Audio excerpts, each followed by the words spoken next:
할렐루야. 사도행전 2장 4절 말씀 보면 그들이 오순절 날에 성령의 충만함을 받았을 때 어떠한 역사가 나타났는가를 보여주고 있습니다. 저희가 다 성령의 충만함을 받고 성령이 말하게 하심을 따라 다른 방언으로 말하기를 시작하니라 말씀하셨어요. 이 말씀을 따라서 오늘날 많은 사람들이 성령의 충만함을 주시옵소서라고 하는 것은 곧 방언을 말하는 것으로 생각을 하고 있습니다. 그것은 우리 대한민국이 초창기에 부흥기에 있었던 오순절 계통의 이 순복음교회의 영향을 대단히 많이 받았기 때문에 그렇습니다. 한참 부흥할 때에 순복음교회에서 성령을 받아야 된다. 그것은 곧 방언을 말해야 구원이 있다라고 얘기했기 때문에 그런 것이죠. 만약에 그때에 이 갈라디아 5장 22절 23절 말씀을 가지고 성령의 충만함은 곧 성령의 열매를 맺는 것이다. 성령의 충만함은 곧 사랑과 희락과 화평이 있어야 된다. 이런 것을 강조했더라면 오늘날 한국교회는 대단히 많이 아마 달라지게 됐을 겁니다. 오늘날 또 오순절 계통의 목사들은 이 성령의 열매를 맺는 것이 바로 성령의 충만이다 라고 말한다면 굉장히 힘들어할 겁니다. 교리가 다르기 때문에. 그래서 그들은 무조건 방언을 말해야 되고 뭐 꿈을 꿔야 되고 환상을 봐야 되고 이게 성령의 충만이라고 생각을 하는 겁니다. 그러나 성령의 열매 맺는 것이 성령의 충만이고 이대로 살아가는 것이 성령의 충만한 그런 삶입니다.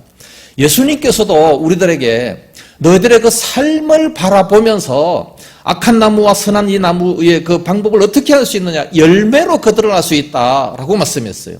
우리 예수 믿는 사람들이 그 사람이 예수 믿는가 안 믿는가 어떻게 할 수 있습니까? 그 행위를 보고 알 수 있는 거 아니겠어요? 가만히 있으면 어떻게 알 수 있겠습니까?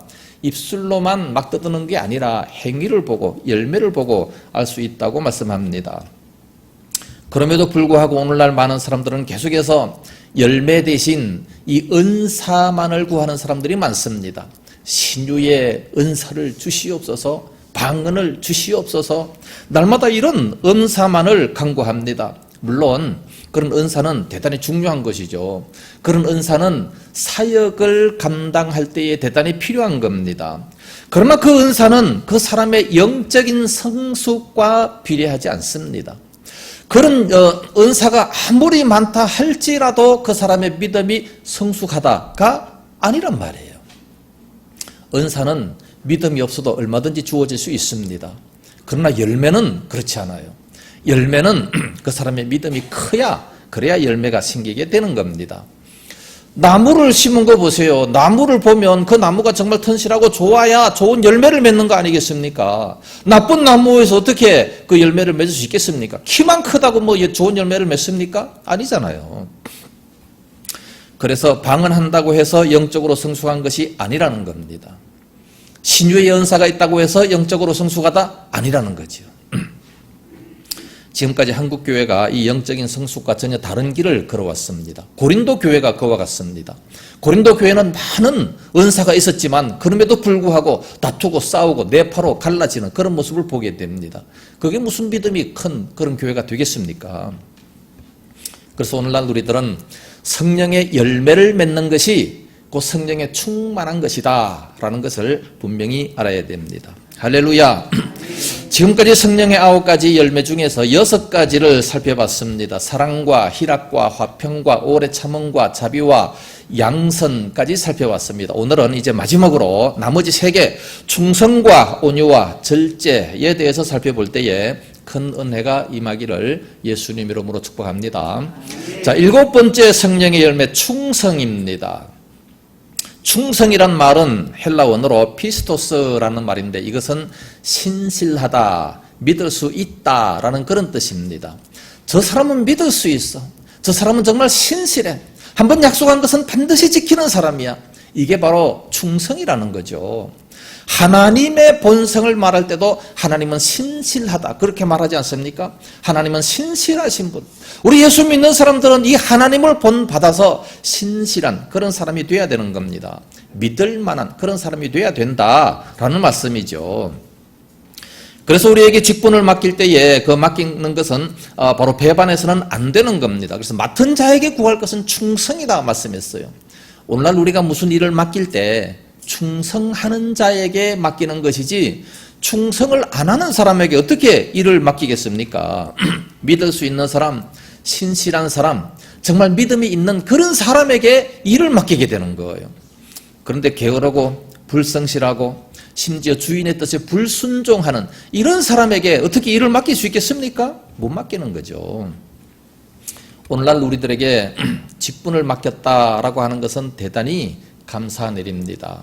교사를 맡기고 성가대를 맡기고 또 집사를 맡기고 권사를 맡기고 장로를 맡기고 목사를 맡겼다. 이거 얼마나 감사합니까? 이건 바로 하나님께서 나를 믿으신다는 증거가 아니겠어요? 디모데전서 1장 12절에 나를 충성되이 여겨 내게 직분을 맡기심이니, 나를 충성되이 여겨 주셨기 때문에 그러므로 직분을 맡기셨다는 겁니다. 이런 사실을 알고 하나님이 나를 이렇게 인정하신다라는 사실을 알고 감사하는 마음으로 죽도록 충성하는 이러한 믿음이 되어야 될 줄로 믿습니다.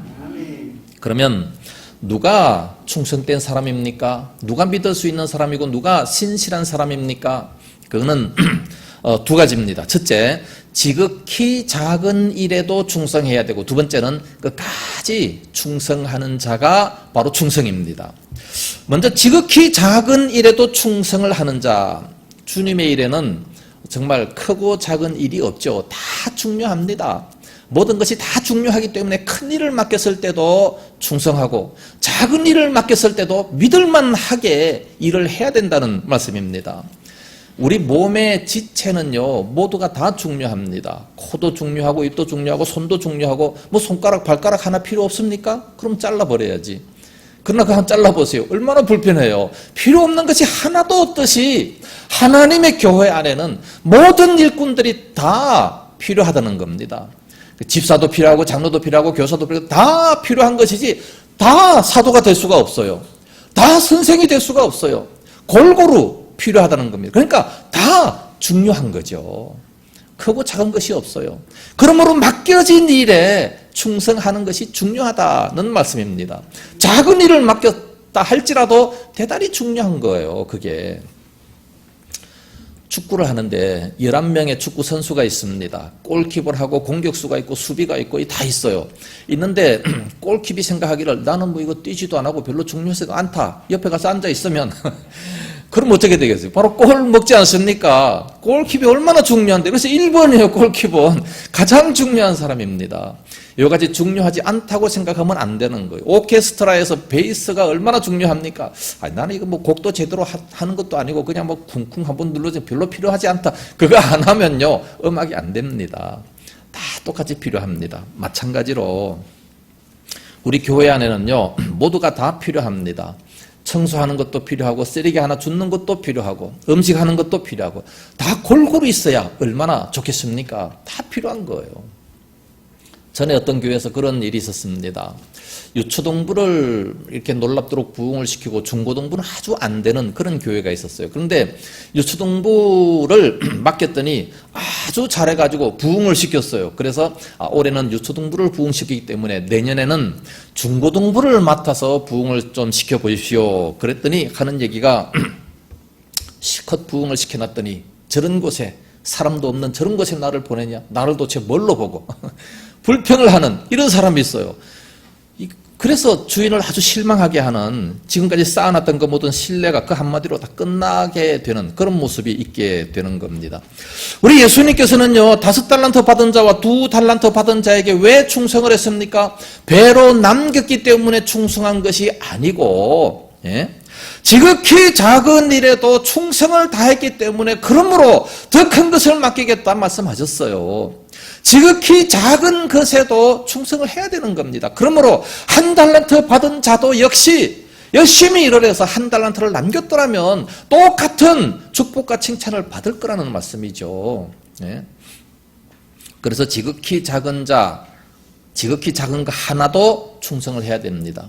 근데 사람들은 대부분 큰 것만 하기를 원하고 알아주는 것만 하기를 원합니다. 사람들이 안 알아주는 것은 안 하려고 그래요. 그러나 하나님은 모든 것을 다 아십니다. 큰일 한 사람도 아시고 작은 일 하는 사람도 다 아시고 다 아셔서 은밀한 중에 보시는 주님께서 다 갚아주신다 말씀하셨습니다. 그러므로 작은 일에 정말 신경 쓰는 이런 모습이 대단히 중요해요. 두 번째로는 끝까지 충성하는 겁니다. 요한계시록 2장 10절에 네가 죽도록 충성하라 그리하면 내가 생명의 면류관을 이게 주리라 말씀했습니다. 우리가 대부분 보면 처음에는 열심히 충성합니다. 얼마 동안은 열심히 충성합니다. 그러다가 시간이 지나면 그 열심과 그 신실함 이것이 다 사라져버려서 대충대충 하는 모습들이 많이 나타나게 됩니다.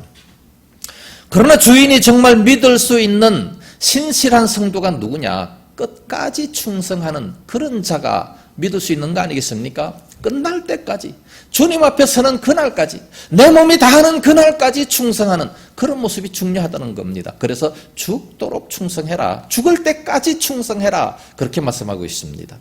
예수님께서는요, 요한복음 13장 1절 말씀 보면 제가 하나님의 자기 백성을 사랑하시되 끝까지 사랑하시니라 말씀하셨어요. 자기 백성을 사랑하는데 끝까지 사랑했다. 12제자를 사랑하는데도 불구하고 그 중에 가룟 유다 있었어요. 그럼에도 불구하고 끝까지 사랑했어요. 그들이 예수님이 십자가에 이렇게 못 박힐 때 다 도망가 버렸지만 그렇다고 해서 버린 것이 아니라 끝까지 그들을 위해서 기도하시고 끝까지 사랑해 주셨다 말씀합니다. 그게 바로 충성 아니겠습니까? 성경에서 충성이라고 말할 때에 두 사람을 꼽습니다. 예수님과 모세를 말씀하고 있습니다. 히브리 3장 5절 말씀 보면 모세는 장래에 말할 것을 정언하기 위하여 하나님의 온 집에서 종으로서 신실하였고 그리스도는 하나님의 집에 맡은 아들로서 그와 같이 하셨으니 그랬습니다. 옛날 성경에 보면 모세는 하나님의 온 집에서 충성하였고 예수 그리스도는 아들로서 충성했다. 그렇게 기록이 되어 있습니다. 하나님의 온 집에 모세는 충성했고 예수님은 아들로서 충성했다. 그렇게 말씀하고 있습니다. 모세가 충성한 것이 뭐였습니까? 하나님의 부르심을 받고 난 이후에 아무리 시간이 지났다 할지라도 그 충성이 약해지지 않았어요. 나중에 하나님께서 뭐라고 말씀하십니까? 모세 너 가나안 땅에 들어가지 못하리라 이런 말씀을 하셨어요. 그러면 실망하고 모든 일을 다 그만둬야 되는데 그게 아니라 끝까지 가나안 땅에도 못 들어가는데 내가 뭐 하려고 이렇게 열심히 이 백성을 인도합니까? 나 그만하겠습니다. 그래야 되는데 보통 사람들 다 그래요. 직분을 안 주면 충성 안 합니다. 그런데 모세는 그게 아니라 끝까지 그 충성이 식을 줄도 몰랐어요. 끝까지 백성을 인도하고 끝까지 그 백성을 마지막으로 축복 기도까지 다 해주고 여호수아 후계자까지 다 이렇게 세워서 끝까지 그들을 이렇게 인도를 합니다. 그리고 멀리서 가나안 땅을 바라보면서 눈을 감게 됩니다. 죽기까지 충성하는 그런 모습 아니겠습니까? 그래서 이 성경은 예수 그리스도와 더불어 모세를 충성스러운 신앙인으로 그렇게 말씀하고 있습니다. 오늘날 우리들은 이와 같이 충성스러운 그런 일꾼이 되어야 됩니다. 누가 충성스러운 일꾼이 될 수 있습니까? 성령이 충만한 자, 성령의 열매로서 그렇게 충성을 한다는 말씀입니다. 그래서 맡은 자에게 구할 것은 충성이라 했고 이 충성을 다 감당한 후에는 생명의 면류관을 주신다라고 말씀했습니다. 우리가 이후에 주님 앞에 설 때에 생명의 면류관, 관이라고 하는 것은 대부분 왕이 쓰는 거 아니겠습니까? 이와 같은 그런 관을 주시겠다, 상급으로 주시겠다 말씀하셨습니다. 오늘날 우리들은 큰 일이든 작은 일이든 끝까지 충성하는 그런 저와 여러분들 다 될 수 있기를 예수님 이름으로 축복합니다. 여덟 번째 성령의 열매 온유입니다. 온유. 사람이 온유하다라고 할 때 어떤 느낌을 받게 됩니까? 뭐 좀 순하고 뭐 온순하고 좀 어리숙해 보이는 그런 사람을 가지고 온유하다 이렇게 생각할 때가 많이 있습니다. 물론 그런 면도 없잖아 있습니다. 그러나 온유라는 말씀은 이 구약에서 아나브라는 말씀인데 이것은 가난하다, 겸손하다, 온유하다 그런 뜻이 있습니다. 누가 온유했습니까? 모세를 온유하다고 말씀하고 있습니다. 민수기 12장 3절에 이 사람 모세는 온유함이 지면의 모든 사람보다 더하더라 그렇게 말씀했습니다.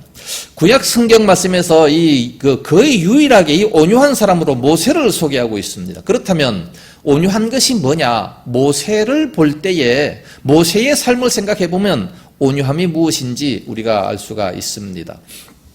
모세는 결코 힘이 없는 사람이 아니에요. 능력이 부족한 사람이 아닙니다. 오히려 모세는 막 혈기가 왕성한 그런 사람 아니었습니까? 이집트 사람을 때려 죽일 정도로 동족을 향한 열심도 있었고 힘이 있었어요. 그런데 이런 혈기왕성한 이런 사람이 어떻게 됐어요?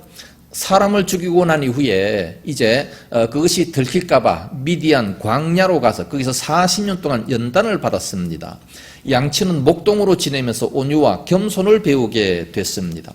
마침내 모세는 그 온유함이 지면의 모든 사람보다 더했다. 그렇게 말씀하고 있습니다.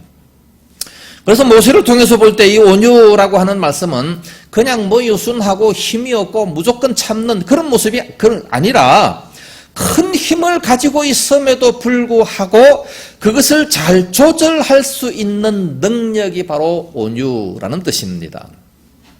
그래서 종교개혁자 칼빈은 온유를 이렇게 얘기합니다. 온유란 부드러운 마음으로 살며 노하기를 더디하며 절제할 수 있는 것이다. 그렇게 얘기를 했습니다. 신약 성경에서 이 말씀은 더 분명하게 나타나는데 온유라는 이 말씀은 프라우스라는 얘기입니다. 이거는 잘 길들여진 가축이라는 뜻이 됩니다. 들에서 막 뛰어노는 야생마가 있습니다. 야생마는 누구도 함부로 건드릴 수가 없어요. 지 맘대로 그냥 지 뜻대로 막 뛰어다닙니다. 근데 사람들이 그것을 딱 잡아다가 고삐를 메고 조금씩 훈련을 시켜요. 이렇게 훈련을 길을 들이는 거죠. 그러면 처음에 그 야생성, 그 힘은 있지만 그러나 길을 들이기 때문에 잘 길들여진 그런 상태, 그것을 가지고 온유다 그렇게 얘기를 합니다. 뿐만 아니라 주인의 말을 잘 알아듣고 순종하는 개에게도 똑같이 적용이 됩니다. 사나운 들개를 잡아다가 먹이를 주면서 잘 키우면서 그러면 영양분이 있기 때문에 그의 힘이 점점 더 생기지만 그럼에도 불구하고 주인을 알아보며 주인에게 절대적으로 복종하는 그게 바로 온유입니다. 그러니까 힘은 있지만 잘 조절할 수 있는 상태를 온유라고 얘기를 하는 겁니다. 그래서 우리가 예수 믿고 온유한 삶을 산다라고 하는 것은 우리가 예수 믿기 전에는 내 마음대로 내 뜻대로 그냥 마음대로 힘을 발휘했어요. 그러나 이제는 하나님의 말씀과 그 뜻에 복종하며 순종하는 모습으로 살아갈 때 그게 바로 온유한 삶이 되게 되는 겁니다. 무엇보다 온유한 사람이 누구였습니까? 바로 예수님이었죠. 예수님은 그 자신이 온유하다고 말씀합니다. 마태복음 11장 29절 말씀 보면 나는 마음이 온유하고 겸손하니 나의 멍에를 메고 내게 배우라 그리하면 너희 마음이 쉼을 얻으리니 말씀했습니다. 예수님께서도 힘이 있었어요. 능력이 있었습니다. 그러니까 힘이 없는 사람, 능력이 없는 사람은 온유하다라고 말할 수가 없는 거예요. 힘이 있고 힘이 있음에도 불구하고 그것을 잘 조절하는 자가 바로 온유인데 예수님은 어떤 능력이 있었습니까? 십자가를 지실 때에 어땠습니까? 겟세마네 동산에 가서 이제 기도할 때에 가룟 유다가 왔습니다. 예수님께 와서 입을 맞춥니다. 랍비요 안녕하십니까? 그것이 신호가 돼가지고 군병들이 쫓아와서 예수님을 잡습니다. 그때 베드로가 막 의였음이 일어나서 막 칼로다가 말구의 귀를 잘라버렸습니다. 그때 예수님께서 뭐라고 말씀하십니까? 칼을 집에 꽂으라. 칼을 쓰는 자는 다 칼로 망하기 때문에 칼을 쓰지 말라는 얘기예요. 그러면서 하시는 말씀이 내가 지금 12영 더 되는 천사를 내가 못 부를 줄 아느냐? 얼마든지 이 천사를 불러서 저들을 다 멸망시킬 수 있지만 그럼에도 불구하고 그렇게 한다면 어떻게 너희들이 구원을 받을 수 있겠느냐? 그러니까 그것을 참고 있는 거예요. 십자가를 지고 죽기까지 예수님은 참고 있는 겁니다. 12영 더 되는 천사를 부를 수 있지만 안 부르고 참는 거예요. 왜? 하나님의 뜻을 위해서. 그게 바로 온유라는 말씀입니다. 예수님의 온유, 이 대단한 힘이지 않습니까? 되게 힘이 없는 사람들은 지혜를 쓰려고 합니다. 또 지혜가 많은 사람들은 또 머리를 쓰려고 하지 않고 힘으로 힘이 있는 사람들은 머리를 쓰려고 하지 않고 힘으로 살아가게 됩니다. 그런데 온유한 사람은 힘도 있고 지혜도 있어요. 그런 사람이 참으로 무서운 사람 아니겠습니까? 제일 무서운 사람이 바로 힘도 있고 지혜도 있는 사람인데, 그런데 온유한 사람은 그것을 잘 조절하는 사람입니다. 그러면서 예수님께서는 온유하실 뿐만 아니라 이 온유를 배우라 말씀했어요. 우리들로 하여금 배워라. 우리들도 온유해라. 그런 말씀 아니겠습니까? 에브라함 링컨은 미국 대통령은 말하기를 사람의 나이가 40이 되면 자기 얼굴에 대해 책임을 져야 한다. 그렇게 얘기를 했습니다. 사람의 얼굴은 날 때부터 잘생긴 사람이 있고 못생긴 사람이 있습니다. 못생긴 사람은 잘생긴 사람으로 이 성년까지 하려고 난립니다. 그러나 그 사람이 나이가 들어갈수록 잘생겼느냐 못생겼느냐 이 평가받는 것이 아니라 그 사람의 인격의 얼굴이 돼야 된다는 거죠. 인격이 그 얼굴로 드러나기 때문에 아무리 못생긴 사람도 인격이 있으면 그 멋진 얼굴로 그렇게 나타나게 돼 있다는 겁니다. 아무리 얼굴이 이쁘도 인격이 아주 못돼 먹었으면 그 사람을 바라볼 때 존경이 갑니까? 전혀 가지 않습니다. 그래서 얼굴로 그 사람의 마음이 나타나게 된다는 겁니다. 마찬가지로 이 온유라는 성령의 열매도 처음부터 가지고 태어나는 것이 아니라 우리가 조금 훈련을 해야 돼요. 처음에는 없지만 믿음으로 살아가다 보면 나중에는 생기는 것이고 또 생겨야 마땅한 것 아니겠습니까? 그래서 우리는 이 온유를 배워야 됩니다. 또한 예수님께서는 팔복에 온유한 자가 복이 있다고 말씀하셨습니다. 마태복음 5장 5절에 온유한 자는 복이 있나니 그들이 땅을 기업으로 받을 것이며 라고 말씀했습니다. 온유해서 힘을 함부로 쓰지 않으니까 모든 것을 다 빼앗길 것 같은데 오히려 하나님께서 이렇게 더 많은 것으로 베풀어 주신다는 말씀이에요. 어떤 노자가 죽으면서 교훈을 남겼습니다. 임종이 다가오자 제자들을 앉혀놓고 그리고 입을 딱 벌리면서 내 입속에 뭐가 보이느냐 물었어요. 그러니까 아무것도 보이지 않고 혀만 보입니다. 그러니까 얘기합니다. 그렇지, 내 치아는 다 빠져버렸어. 젊은 시절에 내 치아는 아주 튼튼했지만 사나워서 혀를 물어뜯고 아주 교만하게 굴더니 다 빠져버렸지. 물어뜯기고 상처를 입으면서도 참고 살아온 이 혀만 남는 것이야. 그런 교훈을 하고 죽었다는 겁니다. 그래서 온유한 자가 복을 받는 겁니다. 세상은 언제나 악한 자들이 지배하는 것처럼 보이지만, 그래서 이 선한 사람들, 온유한 사람들이 밀려나는 것처럼 보이게 되지만, 그러나 그렇지 않습니다. 악한 자들이 오히려 도태되는 그런 모습을 많이 보게 돼요. 이건 사람이나 짐승이나 마찬가지입니다. 짐승들도 바라보세요. 이 짐승은 원래 약육강식으로 강한 자만이 살아남는 것 같아요. 사자가 동물의 왕이기 때문에 사자는 살아남고 양들이나 이런 건 연약하기 때문에 양들은 다 없어져야 그래야 정상 아니겠어요? 원래 약육강식으로 본다면 이 약한 것들은 다 잡아먹혀야 정상이에요. 그리고 강한 것들만 그러니까 살아남는 게 정상 아니겠습니까? 근데 실제로 보면 사자가 많아요? 양이 많아요? 양이 훨씬 더 많죠. 뱀이 쥐를 다 잡아먹으면 뱀이 많습니까? 쥐가 많습니까? 당연히 뱀이 많아야 되지만, 그러나 숫자적으로 볼 때 이 쥐가 훨씬 더 많은 것을 볼 수 있습니다. 이런 것을 볼 때에 오히려 온유하고 약한 자가 더 이렇게 살아남는 그런 모습을 보는 거 아니겠습니까?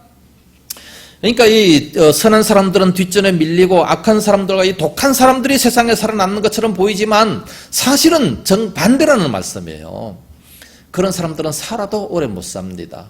살아도 마음에 평강이 없습니다. 그러나 온유한 자는 참 살아도 기쁨으로 살고 또 오래 살 수 있는 그런 모습을 보게 됩니다. 전 유럽을 정복한 나폴레옹은 섬에서 최후로 이런 말을 남겼습니다. 나는 칼로서 온 유럽을 정복했지만 결국 실패했다. 그러나 예수 그리스도는 십자가의 사랑으로 온 인류를 정복했다. 그렇게 얘기합니다. 자기는 칼로서 유럽을 정복했지만 예수님께서는 사랑으로 온 인류를 정복했다라고 말씀합니다. 이런 것을 본다면 온유한 자가 승리하게 된다는 말씀입니다. 빙점이라는 소설로 유명한 미우라 아야코라는 사람이 있습니다. 이 사람이 어느 날 이 동물원 원장에게 불려가서 강연회를 나갔습니다. 원장은 각 동물의 이 특성과 이 수명에 대해서 자세하게 이렇게 말을 했습니다. 강연이 끝난 다음에 질문을 하는 시간에 이때 미우라 여사는 이렇게 묻습니다.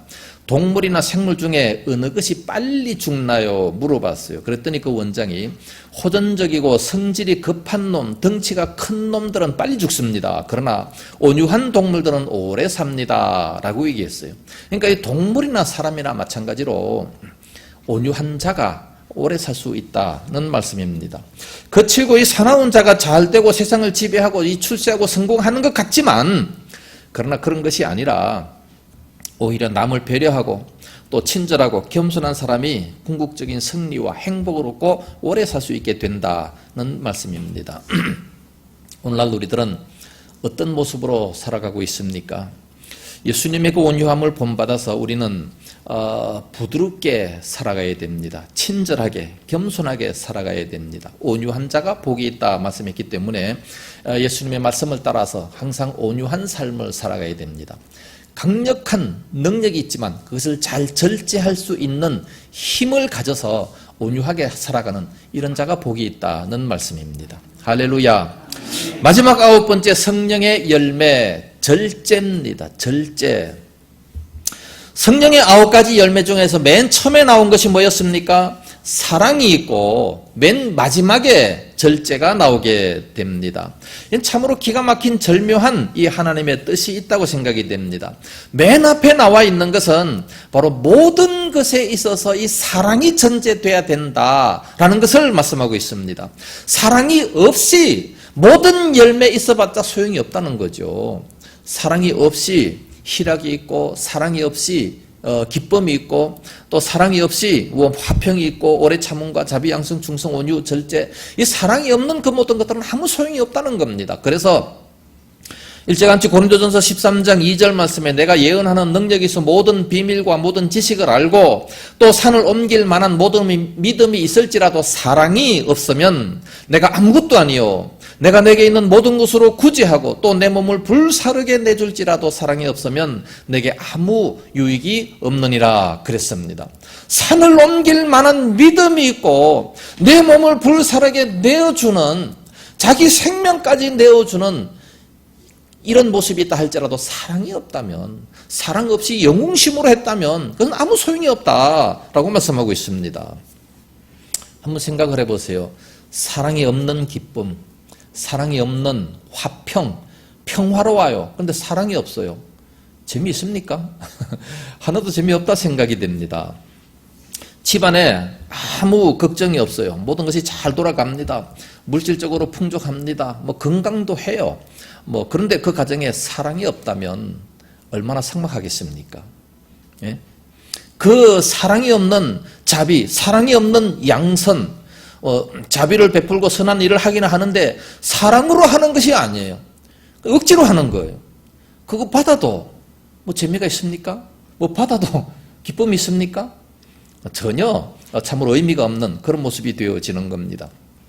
그렇기 때문에 모든 일에는 사랑이 전제되어야 한다는 말씀은 너무나도 중요합니다. 그래서 사랑이 제일 먼저 이렇게 나와 있습니다. 그리고 제일 마지막에 절제가 나와 있는 이유가 뭐겠습니까?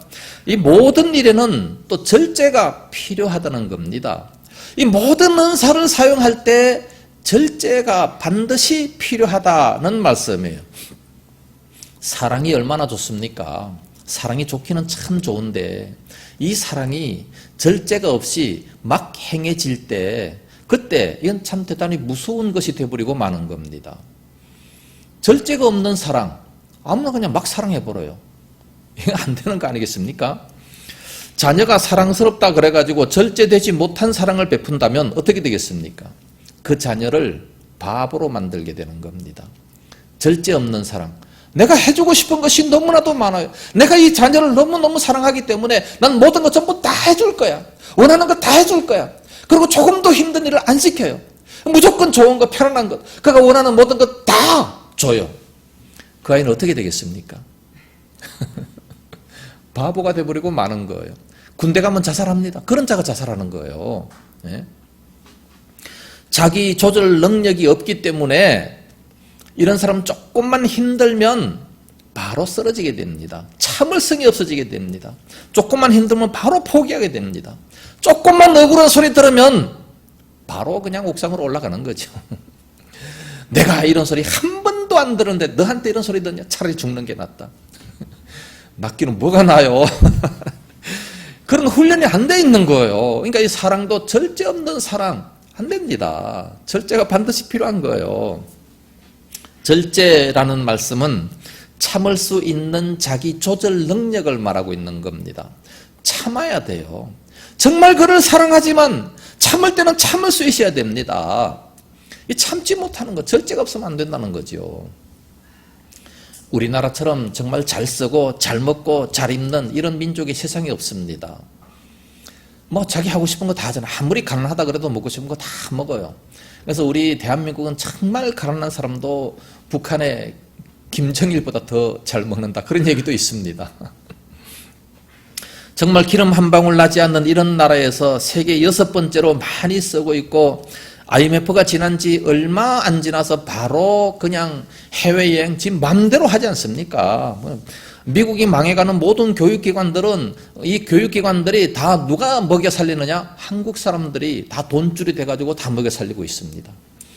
그래서 박사학위 받은 사람들 대부분 미국 박사학위를 다 받아와요. 엉터리 박사학위들. 돈 막 갖다가 써가면서. 그래서 미국이 사는 겁니다. 이 절제라고 하는 말씀은 우리 민족에게 정말 꼭 필요한 그런 말씀인 것 같습니다. 더군다나 우리 예수 믿는 사람들에게 반드시 필요한 것이 바로 절제입니다. 우리 그리스도인들이 모범을 보여줘야 됩니다.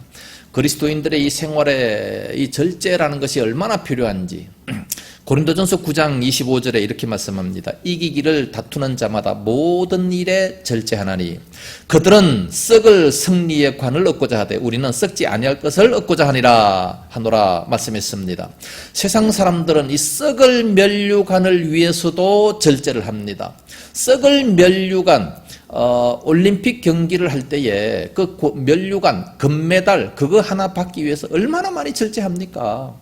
먹을 것도 안 먹고 몸무게 조절하면서 정말 고통스럽게 뭐 술도 안 먹고 담배도 안 피우고 정말 조절을 잘해요. 그렇게 잘해서 금메달을 하나 땁니다. 그거 다 썩어질 것이라고 말씀하고 있어요. 그런데 우리 그리스도인들은 썩지 아니할 것을 얻고자 하노라 말씀했어요. 저 천국에 영원히 있는 금메달 이거를 위해서 우리는 절제해야 된다 말씀합니다. 이기기를 다투는 자마다 모든 일에 절제해야 된다라고 말씀하고 있습니다. 그래서 우리 그리스도인들은 이 썩을 면류관을 얻기 위해서 하는 것이 아니라 그보다 훨씬 더 좋은 썩지 아니할 이런 면류관을 얻기 위해서 절제를 해야 된다 말씀합니다. 예수님께서도요 절제를 하셨어요. 요한복음 6장 12절 말씀 보면 오병이어의 기적을 나타냅니다. 기적을 나타내서 모든 사람들이 풍족하게 다 먹도록 만들어 주셨어요. 그리고 12광줄이 남게 하셨습니다. 그리고 제자들에게 명령합니다. 그들이 배부른 후에 예수께서 제자들에게 이르시되 남은 조각을 거두고 버리는 것이 없게 하라 말씀했어요. 버리는 것이 없게 하라. 요즘에 음식 쓰레기들이 얼마나 많은지 몰라요. 식당 가면 남는 거 무조건 다 그냥 쓰레기로 다 버려버려요. 예수님께서 이 땅에 오셔서 버리는 것이 없게 하라. 큰 소리로 말씀하셔야 돼. 음식 버리면 안 됩니다. 한국 사람들이 얼마나 많이 버리는지 이 음식 쓰레기를 통해서 북한 사람들이 얼마든지 먹고 살아남을 수도 있다. 그렇게 얘기합니다. 너무나도 많은 음식 쓰레기가 있기 때문에. 예수님조차도 이렇게 낭비하지 않았습니다. 예수님은요, 까짓거뭐 필요하면 얼마든지 더 만들 수 있어. 그렇죠. 필요하면 얼마든지 만들 수 있지만 그럼에도 불구하고 절제하셨어요. 하나님께서 주신 그 은혜를 함부로 사용하지 않았다는 거지요. 다 절제하시고 다 이렇게 모아놨다가 또 필요할 때 쓰고 그렇게 하셨다는 겁니다. 그러나 이 절제해서 나를 위해서는 쌓아두지 말고 하나님의 교회와 하나님의 영광을 위해서 이웃을 위해서는 또 낭비를 해야 됩니다. 우리 자신을 위해서 우리 육신을 위해서 너무너무 많이 놀고 먹고 투자할 것이 아니고 육신을 위해서는 절제해야 됩니다. 자기를 위해서는 절제해야 됩니다. 그러나 하나님의 영광을 위해서 교회를 위해서 이웃을 위해서는 낭비할 정도로 많이 투자할 수 있는 이런 모습이 되어야 됩니다. 그래야 주님 앞에 칭찬을 받을 수가 있습니다. 결론적으로 말씀을 드립니다. 성령의 충만이란 뭐냐?